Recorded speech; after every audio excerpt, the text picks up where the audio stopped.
what was Bobby Bonilla's deal? I know he's a pretty good ball player. He's a good outfielder. He was with the Pirates. Yeah. The years that they with Bonds. Yeah, and they contested with the Braves at that time, and the Braves always seemed to come out on top. And then Bonilla went free agent. And he went to the Mets.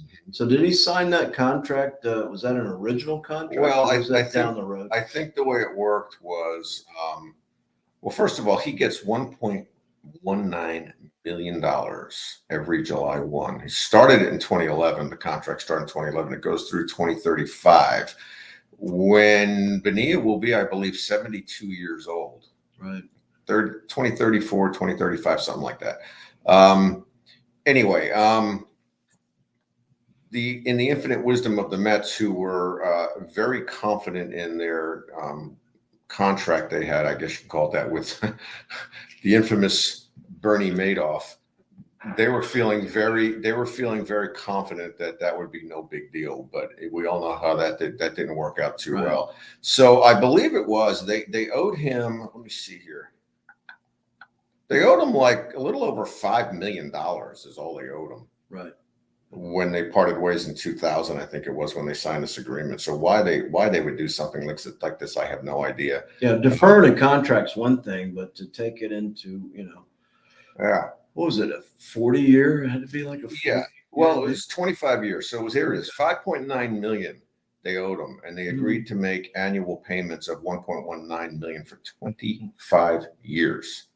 It's like I don't as somebody who runs a very as somebody who runs a very small business compared to these guys, I don't know how you make a decision like that, but I guess they were very tight with Bernie, and they knew that they were going to have plenty of cash flow. They were promised that they were going to make all kinds of loot with that scam of an investment there, and that's so sad what happened to so many people there.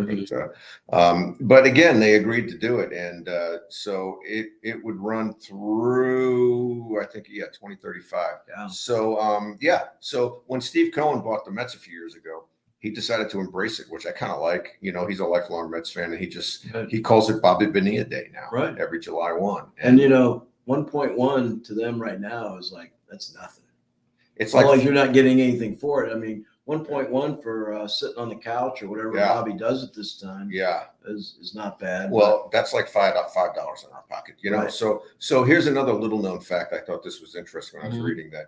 There's another deal that somehow the Mets and the Orioles got into together that pays him Bonilla another $500,000 a year. Oh, good. For 25 years. Oh, good. That began in 2004, and that runs through 2029. Okay. So I got to tell you, I don't know what he's going to do after that. So I don't know if it's a testament to how smart Bobby Bonilla is, or how savvy he was, or his agents were savvy, or just Mets stupidity. And I can tell you again, as a lifelong Mets fan, Mets stupidity is just a normal thing. It has been for a long time, with just very few exceptions. Well, you're playing 500 now, 500 ball. Yeah, just one. Yeah. 500 ball for is that what's the payroll now? 1 point something billion. They're still they're still leading Major League Baseball because they have the Scherzer and Verlander contracts that haven't come off yet, and a few other bad moves. Seemed like a good idea at the time. I mean, it did. For those of us who grew up, in the 70s, that was kind of the slogan that we used. Seemed like a good idea at the time. Hasn't really panned out for them, but they're in a kind of I like building. I like their team kinda, but their bullpen right now is so porous, it's ridiculous. Yeah, there's a lot of bad bullpens out there. I mean, they had what was the score last night in the 9th inning? They had like a 7-run lead, and they just barely hung on and won again. Oh wow, yeah. So they got some problems. They got a couple of guys they lost for the whole year and whatnot. But look, here's the bottom line. And I just spent time in Philadelphia and New York.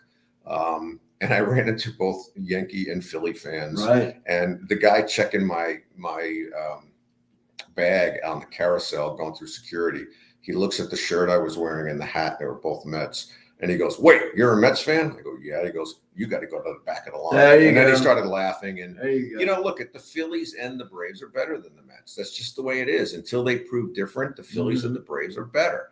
and they've had smarter people running their organizations. The Phillies have Dombrowski, who's a great proven GM, and the Braves have I think the best GM in baseball, in Anthopoulos.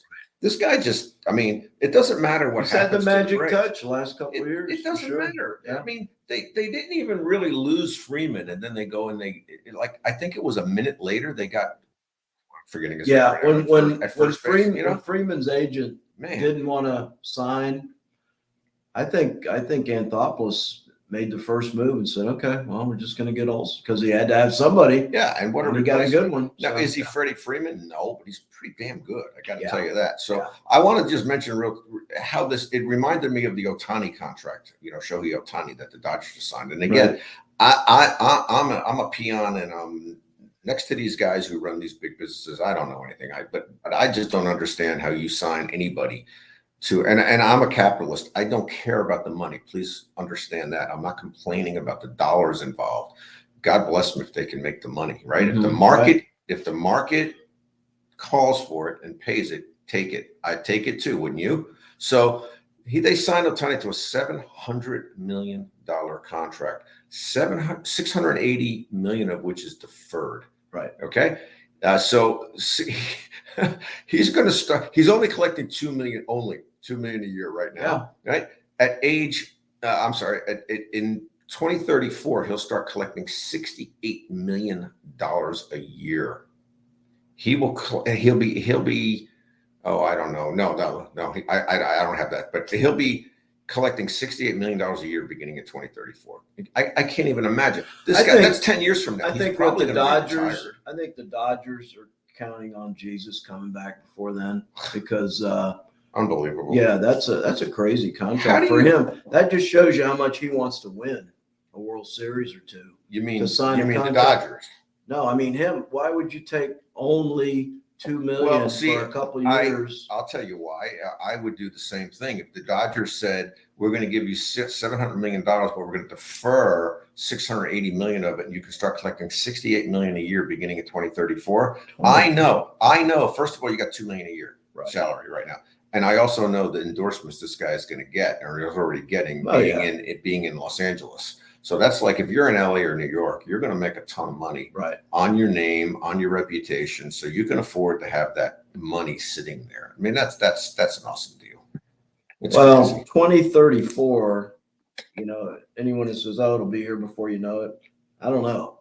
That's a good ways off to be making, he could have easily had anyone paying him $20 million a year at the front end of that. Oh, absolutely. But again, he wants to win a couple of World Series. Yep. So, he takes a little bit less. Well, then he got less money. He should have signed with the Braves or the Phillies then, because think about the Dodgers, that for all how good they've been lately, they've only won the one World Series. It wasn't that in a strike shortened season. Yeah, but I mean, they got COVID shortened season. Yeah, they definitely got the team to win. Oh, they do. Now they lost Betts. Their pitching staff is decimated. Ohtani can't pitch till next year. Right. I mean, don't get me wrong. But when he signed the contract, they sure. were the best looking team, not just on paper, but when you get between the lines, they were the best looking team. I think so. I'm not faulting the guy for signing there, but there's no given. And to your point, why would you defer? Why would you accept such a deferred amount of money as tomorrow's not promised to any of us? Right. I'm sure he's got clauses in there that money would still be paid to his wife, his children, his family, whatever. Right. The Dodgers are going to be paying no matter what, unless of course the apocalypse happens and Jesus does come. Other than that, they're paying. Right. So, and I'm just glad he didn't go to the Mets or the Phillies. Being a Braves fan, that division, I definitely didn't want him, because he's showing right now, even without being able to pitch, how valuable. When Betts got hurt, he started hitting leadoff. Yeah. And he's just cranking out home runs. He can steal bases. He does it all. The guy's a freak. Yeah, he really is, and just humble, and everyone loves him. So you can't beat it. You gotta pull for the guy. Well, not for this podcast, I think, but I do not believe that he's innocent, and he didn't know that his interpreter. Well, that's because you're a skeptic. I mean, you're a born cynic, and so am I. No, it's also because I'm a realist. But the people, But the people that know him, when they go on road trips, he doesn't even go out to eat. Larry, he didn't know that his interpreter was gambling his own money. He's too busy hitting home runs. I see. Okay, you can play the other side of this all you want, and that's fine. That's fine. You and I don't know for a second, but you and I don't know him. The people that know him, the people that know him, know.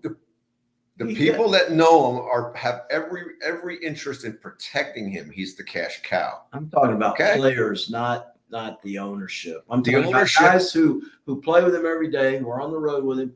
If they go out to the casino, go to the horse track, he doesn't have anything to do with it. That's fine. So also, that's fine. Where's he from?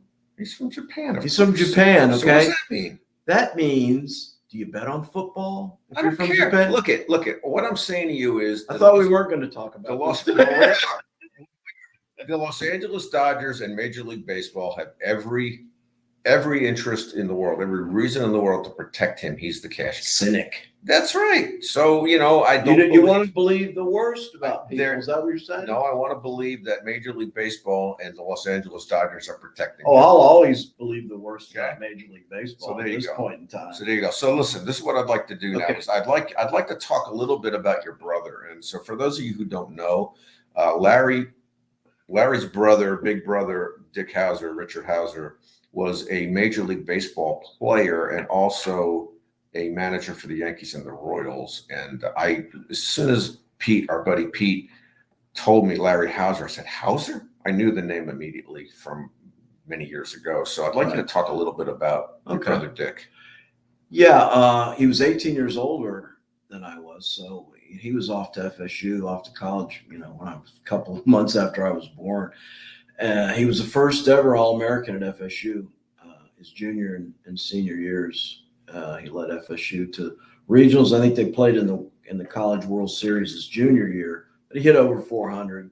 He just had, phenomenal hand-eye coordination for one thing, really good speed and a great arm. But he broke into the big leagues in 1961 with the Kansas City Athletics.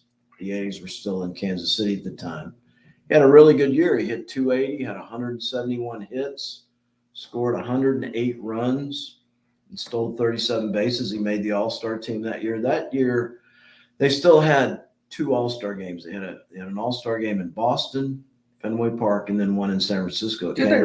Yeah, 2 games. Why was that? That's the way they used to do it. I think that's before my time. I don't remember. They wanted a game in an American League park and a National League park, and that was that was the standard for it. That'd be interesting to look that up and see when they stopped doing that. It might have been the next year. But so he had a good year in 61. He finished second in the Sporting News Rookie of the Year voting, and then he finished first at Topps when they had the baseball cards were a big thing. They also had a Rookie of the Year, and he won the Topps Rookie of the Year award. So the following year, 1962, he was playing shortstop. He played 162 games that first year. So the next year, he was covering second base. Louis Aparicio was with the White Sox. Louis Aparicio was a heck of a ball player. He really was. I remember him. Looked it up, some of his stats. Between 1956 and 1961, 9 straight years, he led the American League in stolen bases. So they were the go-go White Sox at the time. That they didn't score a lot of runs, but they ran the bases. Small ball. Bunted a lot. All that, the way baseball was at one time. Anyway, Aparicio was stealing second. My brother was covering on the throw, and the ball and Aparicio got there at the same time, and it broke my brother's thumb on his glove hand. So he was out for the rest of the year. They had to put a couple of pins in there. And I just remember him saying that it really affected him for the next couple of years because your thumb, it's so important in any sport, golf, tennis, but in baseball especially, your glove hand, gripping the bat. It took him a while to rebound. And he was traded to. Well, can I ask you a question? Sure. What was his natural position? Oh yeah, shortstop. Yeah. Okay. Yeah. But they moved him around a little bit, or? Well, at the end, in the middle part of his career, yeah. But he played short. As a matter of fact, when he went to Cleveland, in '64, I believe it was. He finished second in the league to Tony Oliva in runs scored. So in '60, he had a pretty good year in Cleveland. Yeah. But then after that, yeah, he was more of a utility guy. And then finally, his last year playing, 1968, he was with the Yankees. That was the Yankees team that was managed by Ralph Houck. Yeah. And Bobby Cox played third base on that team. He was the starting third baseman on that team. And Frankie Crossetti had been the third base coach for the New York Yankees for 29 years. Wow. So all during the 50s and 60s, Frankie Crossetti was there at third base coaching. And he was going to retire, but it was the expansion year. So the Padres came into the league, and Crossetti lived in San Diego, so they made him an offer, and he went to San Diego and coached third base there for 1 year before he retired from baseball. But the opening came up at third base, and Ralph Houck was pretty fond of my brother, and he told him, this is a good opportunity for you. You've been 29 years old now for the last 3 or 4 years, because that was a big deal back then. You didn't want to be 30. But, with the opening coming up, so my brother took it, third base coaching job. So he coached third base from 69 all the way through 77. So those years that the Yankees were winning the pennants in 76, 77, 78, and then the World Series in 77 and 78 against the Dodgers, he was there at third base. So when Reggie hit the 3 home runs, in Game 6, he was right there. You were there too, weren't you? No, I was in Chicago at the time, actually. Okay. Had just moved to Chicago. Interesting. This is my favorite Bobby Cox story. My wife and I had been living in Chicago for a few months, and the Yankees came into town. This was 1978, which for you Yankee fans from way back, that was the year that the Yankees were 14 and a half games behind Boston. And that was in August, and they managed to catch Boston, pass them. They had the 1-game playoff in Fenway. That was the Bucky Dent home run. Yeah. Bucky effing Dent. Yeah. But we were in Chicago. The Yankees came into town to play the White Sox, and they would come in and sweep the White Sox. I mean, the White Sox were, mediocre team at best, but pretty good Yankee team. So anyway, it was a night game, and my brother told me, we're going to meet up after the game, but you've got to come to this certain door. It's an exit only door from the locker room. It's not the main door for a visiting clubhouse. So, it was like G30 or whatever. So my wife and I, Jamie, we went over and we waited by that door, and it pretty inconspicuous, no way to get in.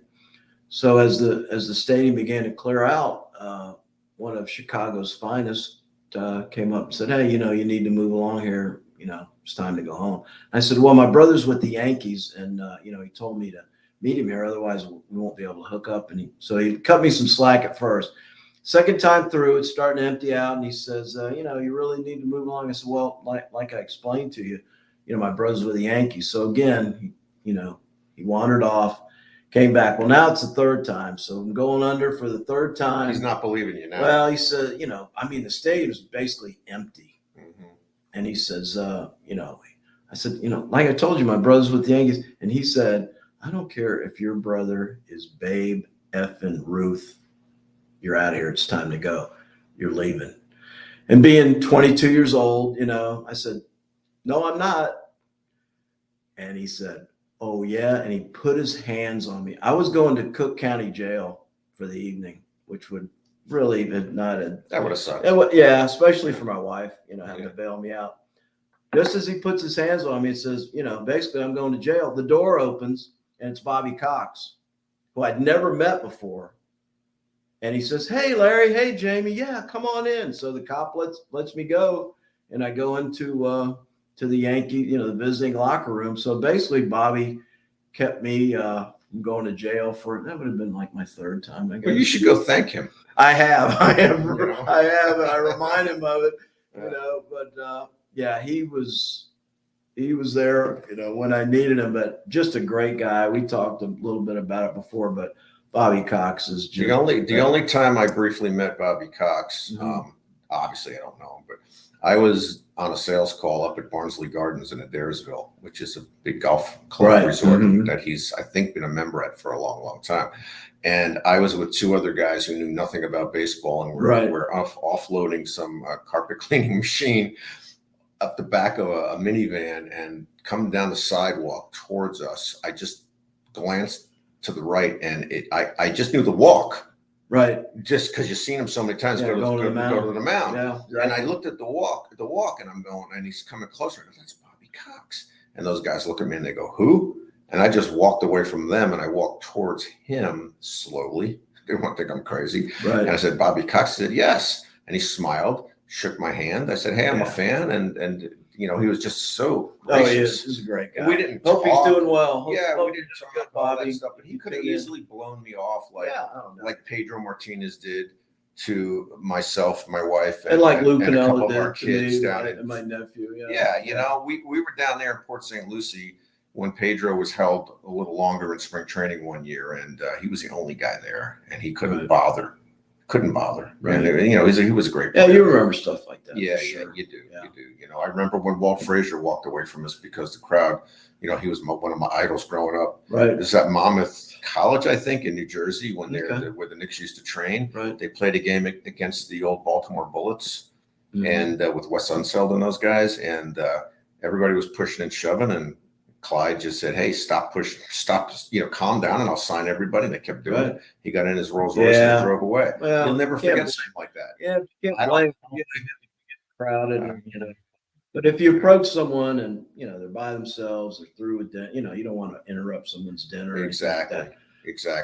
So listen, what I'd like to do is, as we wind this down, is I'd like Larry, say a couple things about you and what you do now, and how you entertain the folks in the area. Yeah, my buddy and I, Pete Kane, he's Podcast Pete, and he kind of set me up with a gig early on where I hosted a comedy event at our church. So now what I'm doing is I'm entertaining seniors.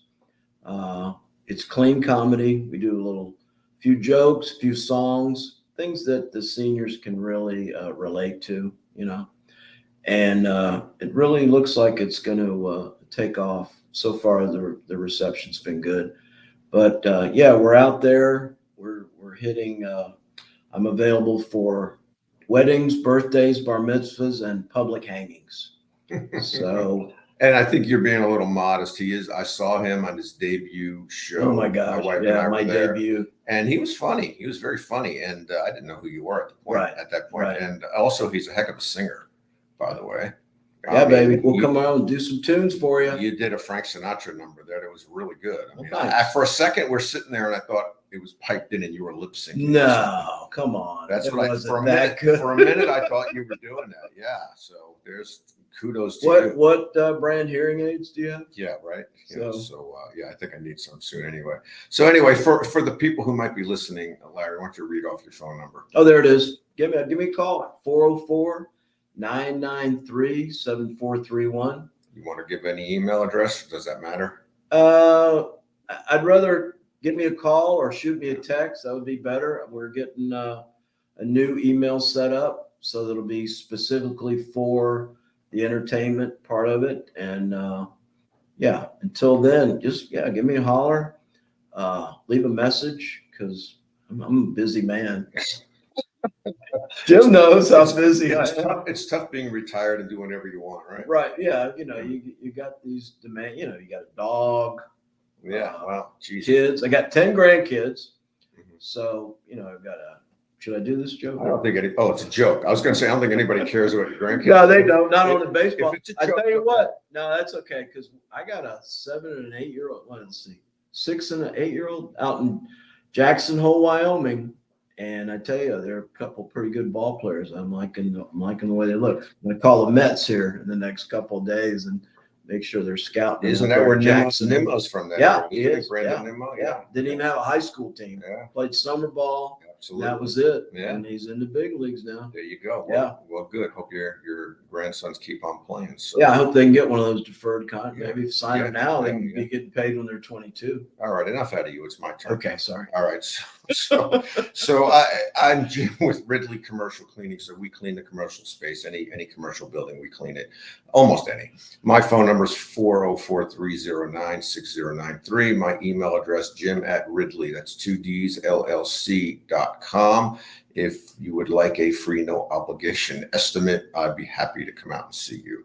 I've been doing this for a really long time, and it's scary to think it's like 48 years now I've been in this industry. So if I can be of service to you, even if you just want to have a— Can you get this stain out of my shirt? It's a coffee stain. I said yeah, you know what? I probably could actually. Yeah. So that's it. We're the baseball guys. We hope you somehow, in some way, enjoyed this two babbling idiots. And, we look forward to seeing you on a future podcast. Thanks for tuning in. Bye now. See you.